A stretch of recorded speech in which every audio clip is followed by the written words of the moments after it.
We're down here at the Carefrest Arena, Pro Box Card, main event. Myke Fox, how you doing, sir? What's up, man? How you? Good. How you been, man? I've been good. I've been living. I've been fighting. I've been, things good.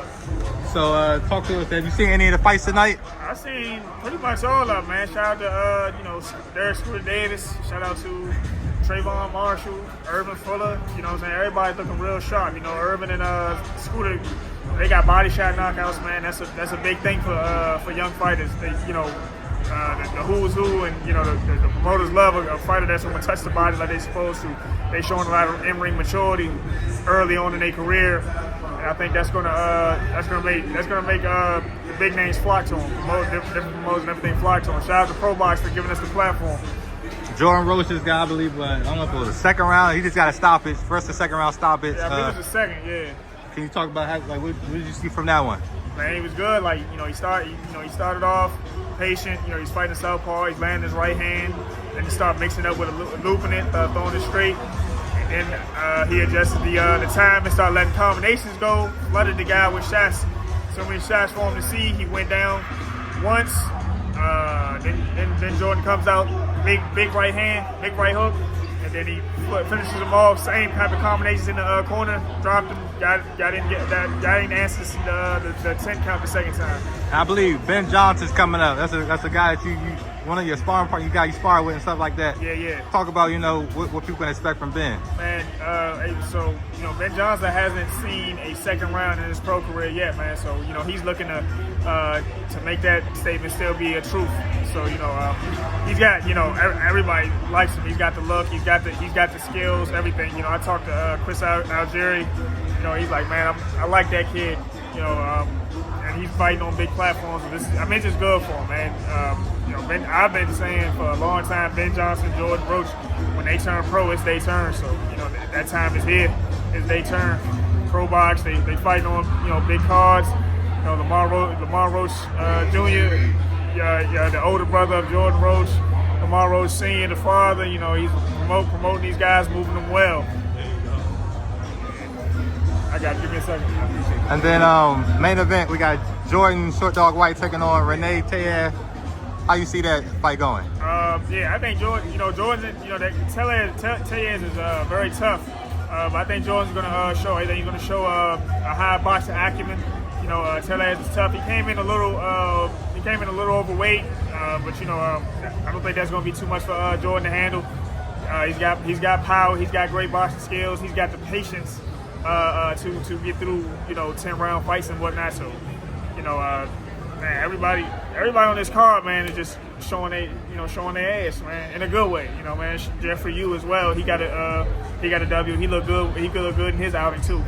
Never seen him in a boring fight. I have yet to see Jeffrey Yu in a boring fight. We're gonna switch to you, man. You've been very active the last year and a half, 2 years. Yeah.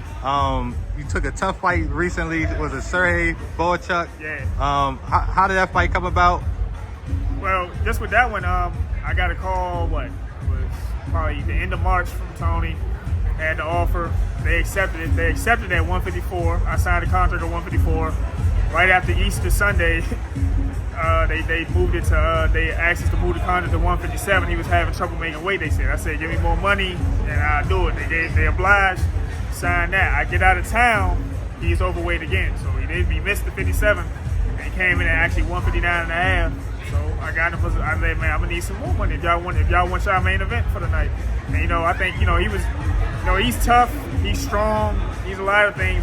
But that night he was unprofessional. He didn't make weight. But on top of that, I didn't see. There wasn't even with that event, that weight advantage. You didn't see a big skill divide. You ask certain people. You ask Brian Norman Jr. and Senior. They'll tell you I was robbed. They were in attendance. They'll tell you I was robbed that night. But it is what it is. If he were to have fought me at 154, he would not have. I don't think he would have been able to beat me. But it doesn't matter. After that, we went to we got right back in the winning column against Kendo Castaneda. Shout out to him. Tough, durable guy from Texas. Fought anybody that was anybody. So shout out to Kendo Castaneda, man. We're back November 22nd. Okay, you got an opponent for that date? Not yet. We were trying to. Tony was trying to find something else in between that time, but that's been in our back pocket. So nothing comes and falls through, we got November 22nd. So I'll be ready either way.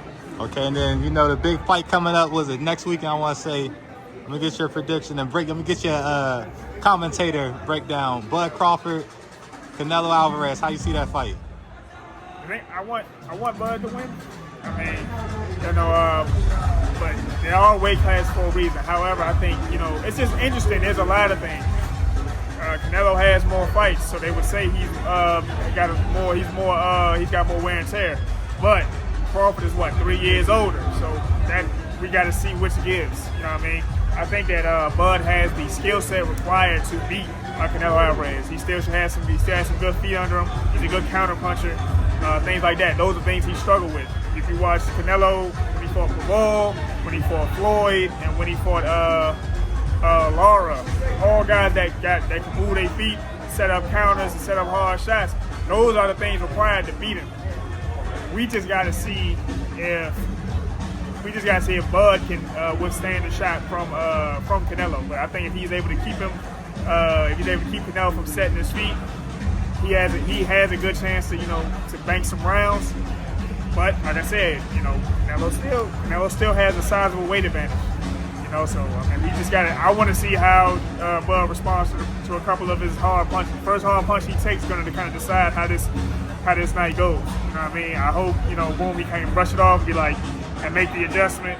And I would want to make the adjustment and just box to a decision. But I mean, hey, listen, you got two great fighters, two fighters that are of their time, like the best of their time. So we just got to see on that night. We got to see what gives. All right, I want you to be, because you're a coach too. Yeah. 3 keys to victory for each fighter. Give me 3 keys to victory for Bud, and then 3 keys to victory for Canelo.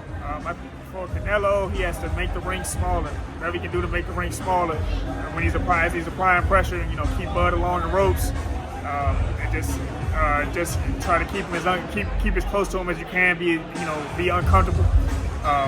Work land those signature body shots you like to throw. He's a smaller man. Make him feel the weight when you throw those shots. And as for Bud, use the ring, work behind the jab, and look for your counter. Look for your opportunities to counter, but don't try to counter with your hardest shot. Just keep it sharp, land it, and let him make them, and try to force Canelo to make mistakes. And another one of the fights I want to talk about, Brian Norman Jr. versus Devin Haney. How you see that fight going? I think if Devin Haney can get back on his jab like he used to do, we're in for a really good, really competitive fight. If you look at his last fight, you got a guy, he fought Jose Ramirez, right? He fought Jose Ramirez, who's naturally flat-footed, couldn't cut off the ring. That was a great fight. That was a great comeback fight for him. But Brian Norman Jr. is more athletic. Got quicker feet under him. He's a fresher body. Got quicker feet under him. Probably got a little more power than I think the power goes to him. That the power advantage goes to him. But he's probably just as athletic as Devin Haney. So if I'm going off of what I've seen from Devin's last fight, I would pick Brian Norman Jr. But if I seen the Devin that fought Regis Prograis, is going to give Brian Norman Jr. a lot of problems. But we didn't see that guy in his last 2 outings. We didn't see when Devin's last fight. We didn't see that. Well, we know you got to get back to work, so we're going to close it. Any last words for any of your supporters? Man, just keep following me on the journey. Thanks to everybody that's been there. Thanks for everybody that's hopped on with us. Be on the lookout November 22nd, and just follow me on Instagram and Twitter @Professor Myke. Top pick, we out.